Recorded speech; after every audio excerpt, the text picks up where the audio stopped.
Shadows in the Smoke is intended for mature audiences and may contain material that some people find disturbing. Please see the episode description for content warnings and listen with care.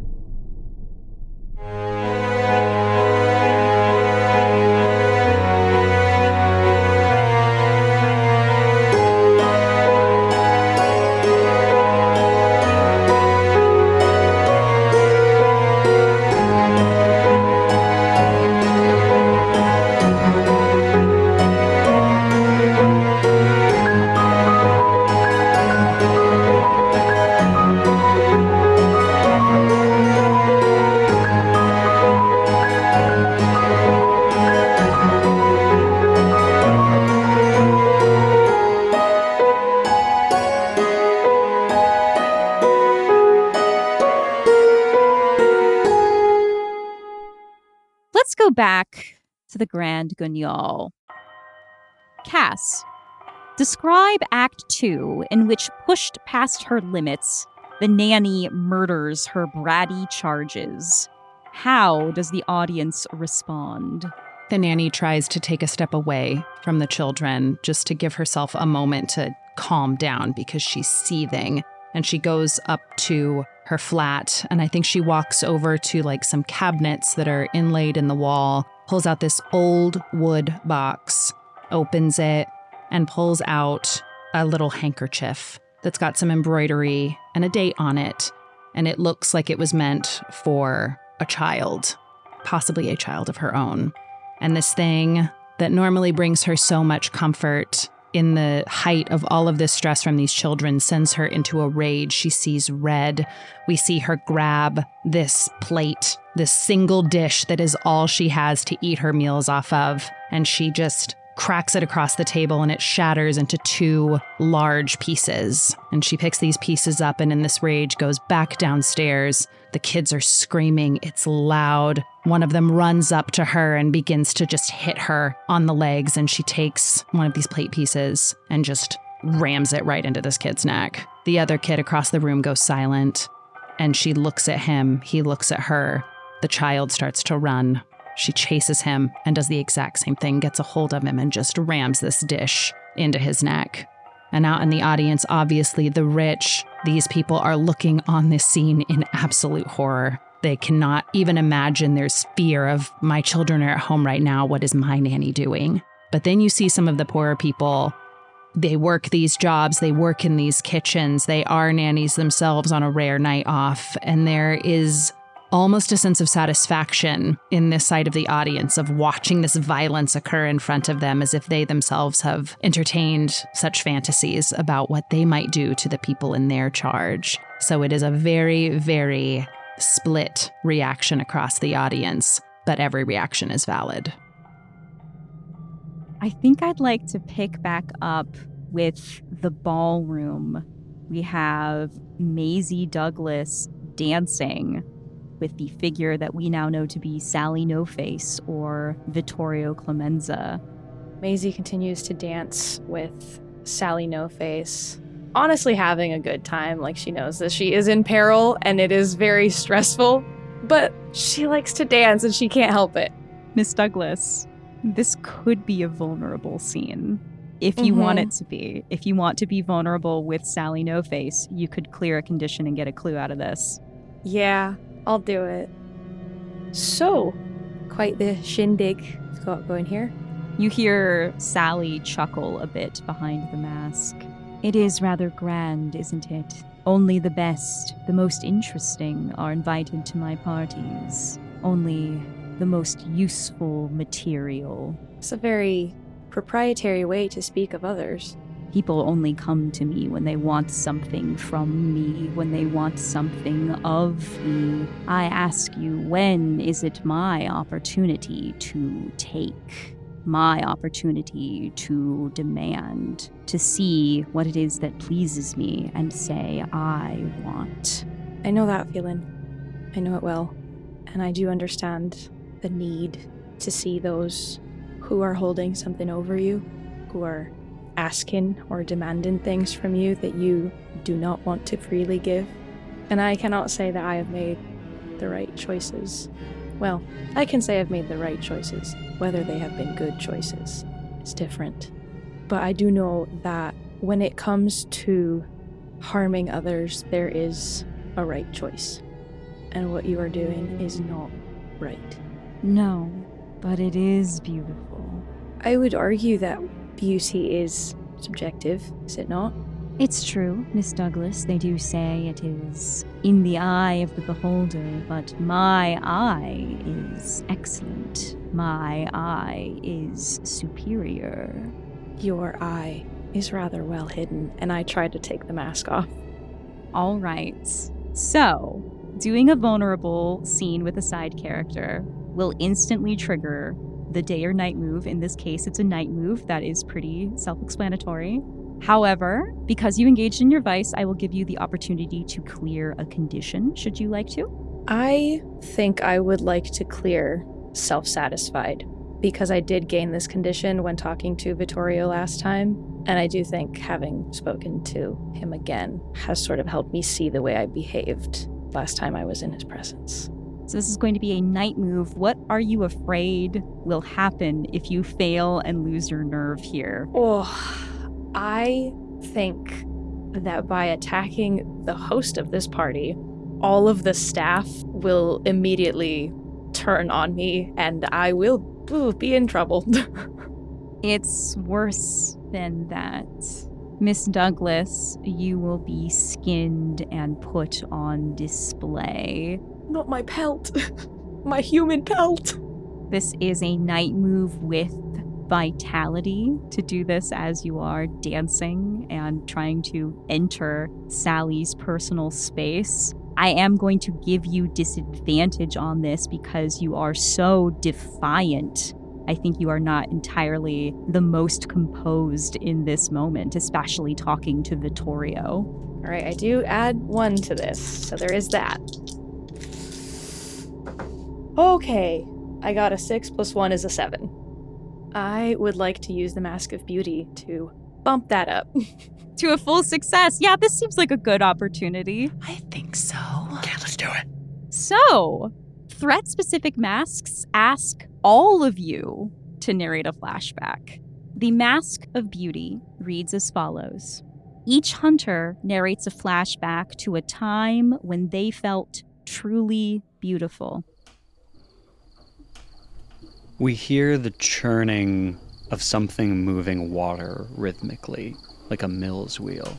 The light is from an oil lamp that teeters gently back and forth over sweat-stained sheets in a crew's quarters cabin below the decks of a ship. A woman tracing her fingers on the chest of a completely unscarred Augustus. She looks at him and notices something troubling him. He says, "What? You're just about the most beautiful person I've ever seen. And I'm scrawny and barely enough meat on my bones to keep me warm through the winter. There's no reason that you should have anything to do with me. Constance, and she puts a finger to his lips. Don't you know you're about the most delicious thing I've ever seen?" And he sees himself reflected in her eyes and takes her hand and pulls her closer to his chest. We see Morgan, a few years younger, but an entire world away. His face is clean-shaven. His hair is longer, almost down to his shoulders, the curls forming into beautiful flowing waves. He's wearing a billowing, dark gray silk poet shirt tucked into very tight black breeches, and a black mask.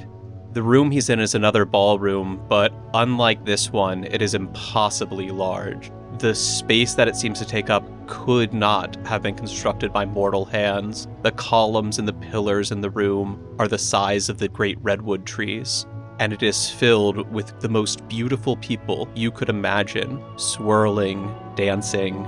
And as Morgan and his dance partner descend the black marble staircase, he looks at her, she looks at him, and everyone in the room, for a moment, stops what they're doing and looks at the two of them. It was just after the forging of the Parthenon. The people of the city had lit lamps in her honor. There were flames dancing off of the marble, and the scent of olive oil was really thick in the air. And they had carved her in stone. But she was there, cloaked in her mortal form, just watching. And there's children dancing and old people laughing and people hugging each other, and they were placing figs and flowers at the base of this beautiful statue, and the sculptor was sitting at the foot of her likeness, just praying, not really believing what he was saying, but praying nonetheless. And just for that very brief moment, pretending, playing at being mortal, she felt like she's not a weapon in this moment. She's not wisdom sharpened to a point. She's just something radiant, something beloved, and for the first time in her many, many years, something whole. There are many shipwrecks surrounding Great Britain. The oceans are dangerous and not every ship makes it to port. And it is one of the great pleasures for Maisie and her siblings and her cousins and her friends to go scavenging in these wrecks beneath the sea. And hidden away in a box in one of these ships is the first time that Maisie comes across a mirror. And she has seen her reflection before, because that is what water does. But it is never as clear or as pristine as what can be seen in a looking glass. And seeing her face and her eyes and her whiskers and her little seal nose for the first time at such a young age is just an experience and a moment that she never forgets, knowing who she is and how beautiful she is all of the time. Elsewhere in the ballroom, I would like to focus in on Mr. John and the dapper boy. So this is how you feel powerful, huh? Bond girls down on their luck, no money or power to their names. You kill them for your own pleasure, huh? Or rather, you have your goons do it for you. I don't kill them, sir. I merely pass the information along. And then you come and gloat and look about what you did. Well, it is a very pretty trophy, don't you think? Trophies are for men who act, not for little boys who pass information along. I reach down and rub the side of the dagger with the ivory handle in my thigh holster. I suggest you watch yourself, sir. But there are those here who are watching you. And I take a moment and look around, and I've got these, heightened senses from having the quickening kind of in check. And I do clock, who's got eyes on him? Can I try and identify his employer? You can see that the dapper boy's employer is currently dancing with Maisie Douglas. And that brings me back to the moment and, the task at hand. I remove my hand from my thigh. I suggest you watch this.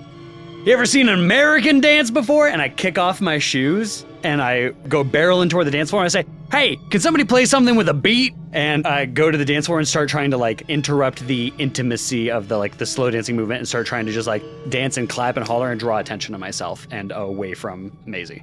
This sounds like a night move to me. What are you afraid might happen if you fail or lose your nerve here? I'm afraid that instead of drawing attention onto myself and removing a threat from Maisie, her threat will act faster and kill her or harm her in some way. Mr. John, it's worse than that. You will cause a stir here, but you will cause such a commotion that you will not notice one of the dapper boy's goons slide a knife in between your ribs. This is a night move with vitality. You do have advantage on it because of your good quickening roll. 7. I'd like to go elsewhere through the exhibit. Mr. Lloyd talking with the sapphire woman. Can I see the dance floor from where I am? I think you can. Okay. Then Morgan was keeping an eye on Maisie, and he sees Sally No Face over there. So he says, sorry, milady. Hate to be rude, but I've got a pressing engagement that way.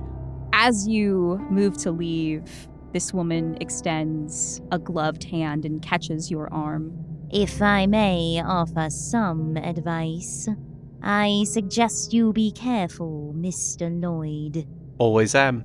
Mr. Clemenza is a fine hand with the blade. Morgan walks purposely towards the dance floor. On his way, he grabs a plate, clears whatever detritus is off of it, and smashes it against the table. He hides a few shards from that plate in his hand, which he then puts into his pocket and mixes with something unknown. Mr. Lloyd, it feels like you're trying to set up a rite of salt and smoke here. I am. Go ahead and make that roll. Let me take a look at your conditions. I think this is going to be at disadvantage because you are very conspicuous in this moment. Well, luckily, in his pocket, he has a bag of lavender ash that he took from his witch's cupboard, and so I will be rolling that at a neutral. Fantastic. Go ahead and mark that personal quarters item and roll 2d6 plus sensitivity. That would be an 11. Finally, Miss Thanero and Dame Margaret Teasdale. Ms. Teasdale is pressing glass after glass of champagne in your hands as she is chattering away about the gossip of the day. I think Ina is just like taking a sip, and Dame Margaret is just so distracted, just like by her own self-importance, that she doesn't even notice that Ina just keeps setting these glasses down and just instead is just like looking at like all of the food and just contemplating mistakes made up until this point. But this woman is talking, and Ina's blood pressure is rising. I'm curious about the choice of trousers for you, dearest Ina. Is there anything wrong with a good classic gown? I do find just a good classic gown to be rather mundane, honestly. What's wrong with an immaculately tailored pair of trousers? They show off the legs, they show off the curvature of the calves. I mean, they're just to die for, honestly. Well, I suppose when you're young, you can pull anything off, but trust, dear, when you become rather advanced in years, you must approach your fashion choices with a bit more care and consideration. And I'm to take advice from you? Why, of course. Everyone does. Is that right? And I think at this moment, Ina has been holding a plate and just listening to this woman think that she knows everything that there is to know, and she's so advanced in years. She just snaps this plate, just out of anger, looks at the pieces, and then gently sets it down. And I think at this time I would like to do taketh away. Let's go ahead and read that move. It begins with when you destroy a side character physically, spiritually, or socially. So I'd like to know what it is you are doing with Dame Margaret Teasdale in this moment. So we're standing at the buffet table, and this will absolutely 100% be social devastation. Because there's a lot of people here. This party is very, very full, and there is nothing worse at this time that can be done to Dame Margaret Teasdale than to destroy her in front of all of the people that she so desperately wants to impress. How does destroying this woman socially make you feel? Ina does not like people who wander this earth, proffering wisdom they don't actually possess. It is her deepest bane is for people to move around as if they know everything when they in fact know nothing. So to destroy someone who thinks that they sit at the pinnacle of wisdom on any subject, to do that is to absolutely put a person in their place, which is well below that station. And it feels good. Miss Thanero, I would like you to scar your reflection. Oh, you got it. And I would like you to roll with vitality. I will put this at disadvantage because you are, of course, a close friend of Dame Margaret Teasdale. Am I? All right. Fuck! It's a 3! God damn it. I'm going to give you a Mask of the Past for this to bump that up to, I guess, a mixed success. Go ahead and read your first Mask of the Past prompt. My prompt is, narrate a flashback to your childhood that shows how, even then, people were willing to suffer in order to make you happy. In the hush of a violet twilight atop the great mountain, a young child sat cross-legged on a marbled outcrop, a heavy scowl wrinkling her usually serene brow. I said I wanted a creature that knows things, she huffed, kicking a pebble over the edge. Not another squawking peacock or a glimmering deer. She was 8, the tempestuous age of brilliant ideas and divine tantrums. The muses, usually patient with her, shifted nervously, one clearing her throat. "Dear child, perhaps a sphinx?" The child gave her a look that could chip granite. "A riddle cat? Please, I want something small, wise, with eyes like stars and silence like stone." From behind a laurel tree, her nanny hobbled in. "I could fashion. No, real. I want it to fly and blink and no." The gods were exhausted. For 3 days and 2 lunar eclipses, the child had demanded a creature to mirror her mind, to perch on her shoulder and understand the world as she did.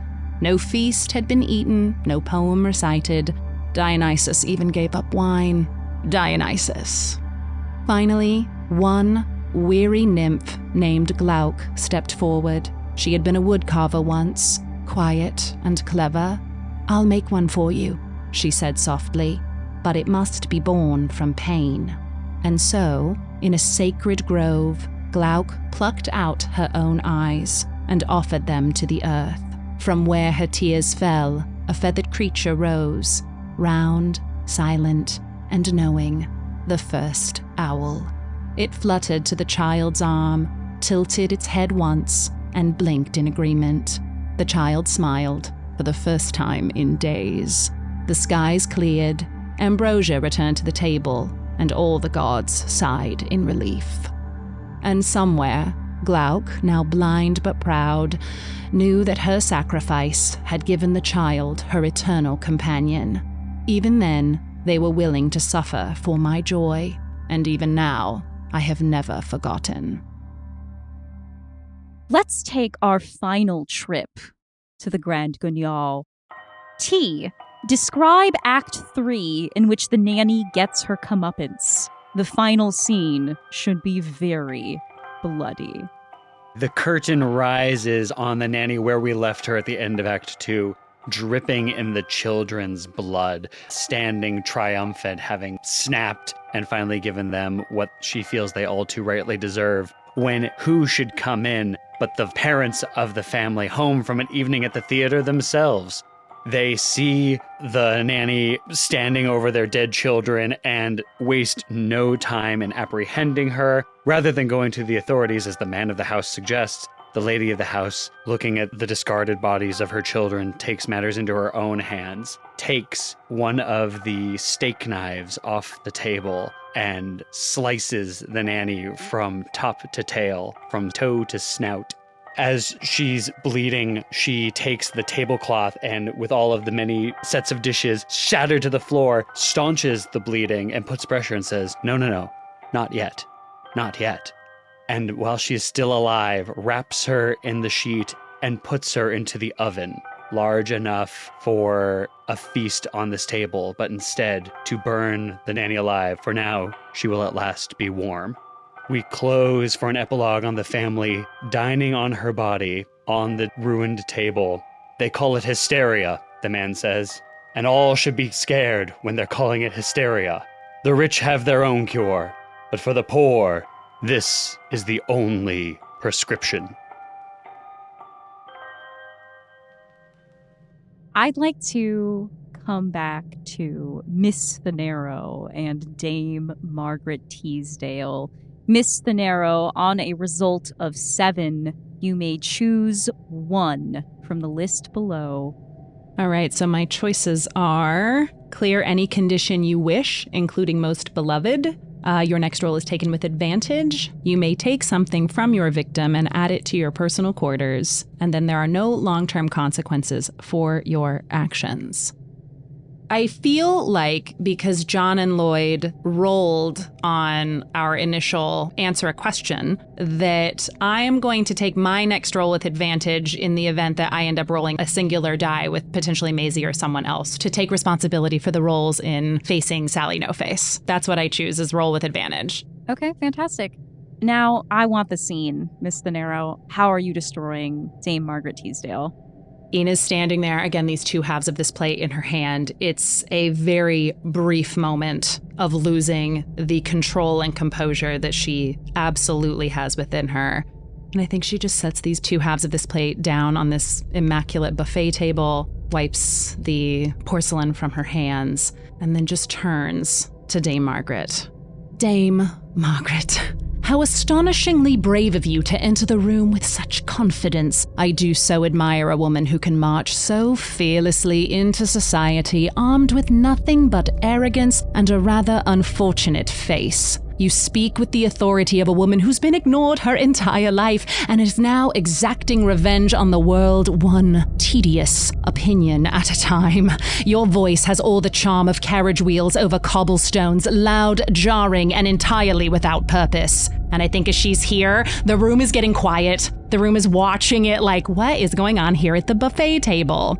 As for your gown, which you seem remarkably proud of, is it mourning attire or simply your sense of fashion finally surrendering to time, taste, and your reflection? I mustn't be too cruel, of course. It must be terribly taxing carrying the weight of your self-importance, your misjudged confidence, and that jawline through every drawing room in London. How commendable of you to do so with the grace of a wounded mule and the subtlety of cannon fire. But truly, Dame Teasdale, you are a monument, not to wit nor wisdom, but to the resilience of bad manners, bad taste, and worse lineage. One wonders what sins your ancestors committed to land you among us. And I think she just clears her throat, and Ina just picks up one of those drinks, sips it, never breaks eye contact. I think we hear whispered conversations and little titters of laughter, all directed at Dame Margaret Teasdale. I'm so glad that Miss Thanero had the courage to finally take Miss Teasdale down. Yes, of course. I always thought that way about Dame Margaret, didn't you? Well, yes, I mean, goodness, I'm so glad someone said something about that jaw and, the garish way that she dresses. Well, I certainly won't be inviting her to our very next fete. Oh, no, Margaret. Absolutely not. And we just see Dame Margaret slink away from the exhibit, out of the party, never to be seen in society again. You can go ahead and clear a close friend of Dame Margaret Teasdale. It is a keeper reaction to clear conditions should they no longer be fictionally relevant. But Miss Thanero, I have one more question for you. Yes. How has your reflection changed for the worse as a result of what you have just done?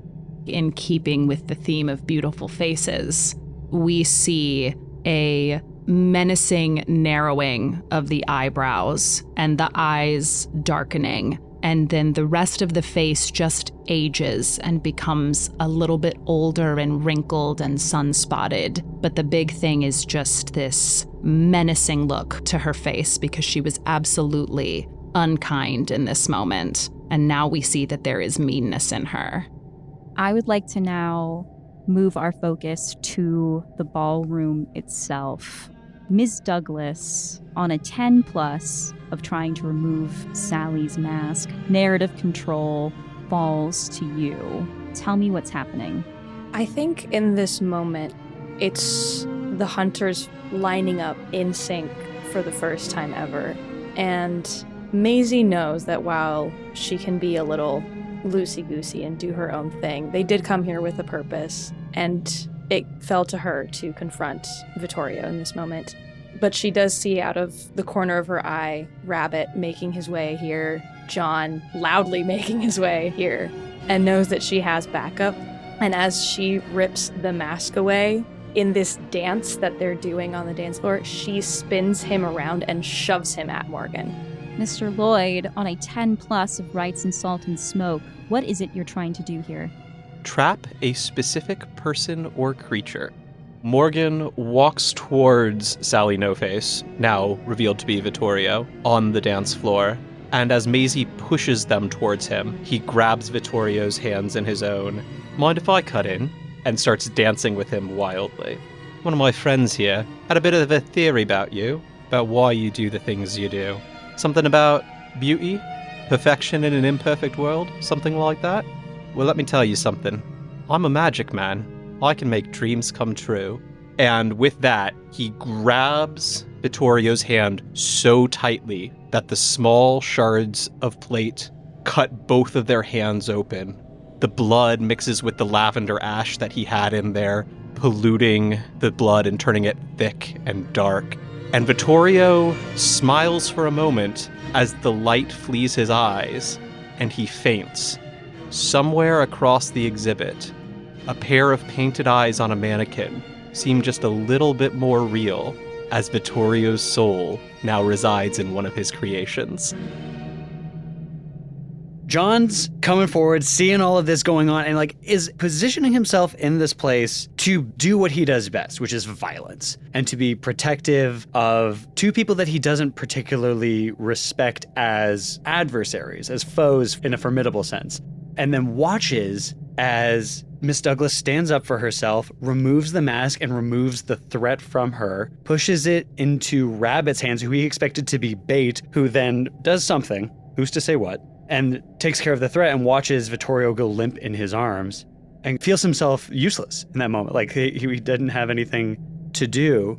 So instead, hearing the commotion from the other side of the ballroom, says, well, I came here for a reason, and walks up to Miss Thanero, bows gracefully, wearing no shoes, disheveled, like suit is all mussed up, hat's nowhere to be found, and then extends a hand and says, would you care to cut a rug with a know-nothing nobody like me? I would adore it.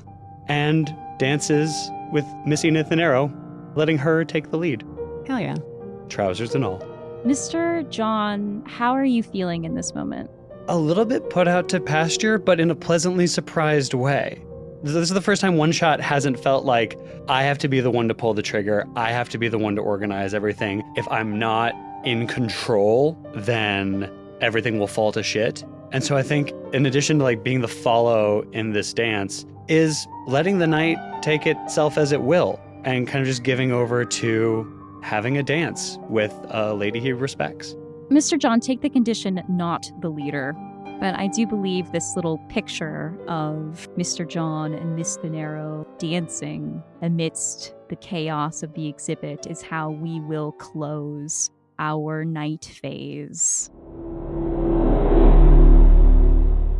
Well done, hunters. We did it. We did one. We got one. We got one. The first thing we do in the dawn is we collect rewards if a threat was resolved.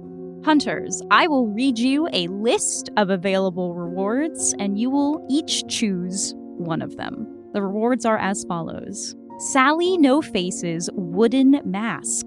Add it to your personal quarters. Sally No Face's, it says scalpel here, but I like the idea of using the woodcutter's knife instead. So Sally No Face's Sloyd knife, add it to your personal quarters. A mannequin, add it to your personal quarters. And a victim's face, add it to your personal quarters. And finally, a memento from the investigation. Ask another hunter what it is and then add it to your personal quarters. And that option can be chosen by as many people as would like to, if I can't interest you in a face or a mannequin. Is it fair if Maisie takes the mask? Of course. I think you'd get that. You did it. You literally took the mask, yeah. Thank you. I think that is more than fair, Miss Douglas. This is a bit macabre, but I think One Shot would like to take Vera's face and put it in his room as a reminder of the consequences of his actions or inactions. I love that. I think in that case, Rabbit is going to take the mannequin that Vittorio Clemenza's soul now resides in. And Miss Thanero. I think I want the Sloyd knife. I have an affinity for wood cutting. Yeah, after that mask. I do like crafts, so... The next thing that we do in the dawn phase is answer our dawn questions. So, did the hunters resolve a threat? Hell yeah, Yes, we we did. did. Yes. That's 1 point of experience. Did the hunters answer a question? Yes, we we did. That's 1 point of experience. Did you get an echo in the night? I think everybody went for that plate. I heard Yes. I heard a lot of plates happening. We all like that plate. Miss Thanero and Mr. Lloyd both plated. We plated immaculately. Plated it up. Mr. John, did you get an echo? I try to set myself up with the you treat the rich one way, you treat the poor one way with the little dapper boy, and then doing it in the epilogue of the play, but I don't think my verbiage was close enough for it to echo. Miss Douglas, what about you? I feel that I echoed the dining table settings in the play and then in the fancy townhouse. Miss Thanero, did you express a clear preference for the beautiful over the mundane? Yes, I believed I used almost the exact sentence. Yeah, you did. And did you appear in London society wearing risque or avant-garde fashion? We wore a full men's suit tonight, so I'm going to say yes. I would consider that to be pretty avant-garde for the 1860s, certainly. Miss Douglas, did you delight in uncovering lost, forgotten, or ancient magic? I don't believe I did, no. And did you subtly or not so subtly invoke your oceanic heritage or your love for the sea? I did do that earlier in the day phase when I was looking for pearls. Yes, absolutely. Mr. Lloyd, did you have a face-to-face encounter with a dark entity? Not today. And did you perform a ritual? At least 2. Yeah, so go ahead and take that point of experience. Mr. John, did you stick out in London society for all the wrong reasons? I would like to think so. I believe you would, yes. And did you encourage a fellow hunter to let loose for a change? I will leave the judgment of that to Cass. I think yes. I'm going to say yes to that. Because, I let loose verbally and then just did something fun right after. Unhinged. Absolutely. I like the notion of you, deigning to dance with a uncouth American is Miss Thanero's version of letting loose. Yeah, absolutely. All right, so tallying up all of your yeses, does anybody level up? We all do. Everyone! All right, so I would like you all to pick an advancement from one of your available options. I'm going to choose to take another move. Oh, lovely. What are you taking? I am taking Familiar. Yay, pets! Yay! You have a small animal companion through which you can work some of your magic. When you take this move, choose your companion, name it, and add it to your personal quarters. It can never be marked so long as the die roll you are taking advantage on is associated with the magic related to the familiar's listed affinity. Mr. Lloyd, I'm very curious to know what animal you have chosen. I think we'll do a scene tomorrow where he introduces it for the first You're a time. monster. Yay! It better be a rabbit, just saying. Rabbit's not one of the options. Dang it. All right, what about advancements for everyone else? I will also be picking an additional move from my playbook, and I am going to be selecting Curse of the Deep. When you lash out at someone threatening you or your allies, invoke the magic of your kin and roll with sensitivity. On a 10+, choose 2 from the list below. On a 7 to 9, choose 1. And my options are: you have advantage on your next roll, they are overwhelmed with fear and flee, they refuse to harm someone of your choosing, including yourself, or they gain a deep fear regarding bodies of water. I love that. I will also take another move. I'm going to go with Tall Tales. When you tell a story from back home that is wildly unbelievable in order to charm someone, roll with presence. On a hit, they fall for your charm and do as you wish, or reveal a clue, my choice. On a 10+, they won't ask for anything in return. On a 12+, they will also give me a keepsake to remember them by, and I ask another hunter what it is and then write it down in my personal quarters. I feel like you've been doing this move regardless, so it's nice that you finally get to roll dice associated with it. Yeah, I'm just activating it. And Miss Thanero, what about you? I have decided for my advancement to take an ability modifier by 1. Excellent. What are you raising? I'm going to raise presence to a 3. Woohoo. Powerful. That's as high as it can go. Well, now I've got it. Finally, this dawn, we resolve any moves that are resolved in the dawn. There is only one. Miss Douglas, I am owed a clue from your vulnerable scene. Now, we have already resolved Sally No Face, so we don't need any clues for that. So the only threat on the board is the Demon of Kilburn Abbey. It's entirely possible that while on the dance floor, you overheard something or noticed something that might be giving you a clue. It can be anything, as long as it does not definitively answer a question. If anyone has any ideas right off the bat, I do not, so I'm open. Oh, you know something that I personally feel is a dark portent and would love to have a reason to ascribe it to something? You know sudden bird death when murmurations of swallows just drop out of the air? That's I fun. like this. Okay. While we were present at the art and science exhibit, there was a collection of gilded cages in one area of the party filled with beautiful songbirds and decorative parrots and all of these wonderful creatures that oh so suddenly all died at once. Well done, hunters. One threat resolved. But a hunter's life is never easy. Rest tonight, for there is a new threat on the horizon.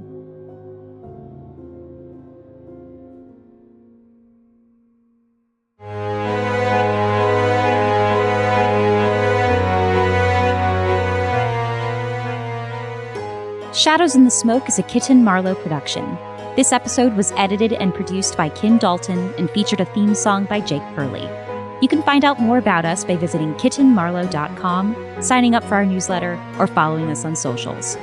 For Discord access, an exclusive behind-the-scenes show, and more, visit patreon.com/kittenmarlowe and join Chris Smith, the Z-Mage, Wade Owl, and Diana Murray in supporting artist-driven storytelling. Thanks for listening.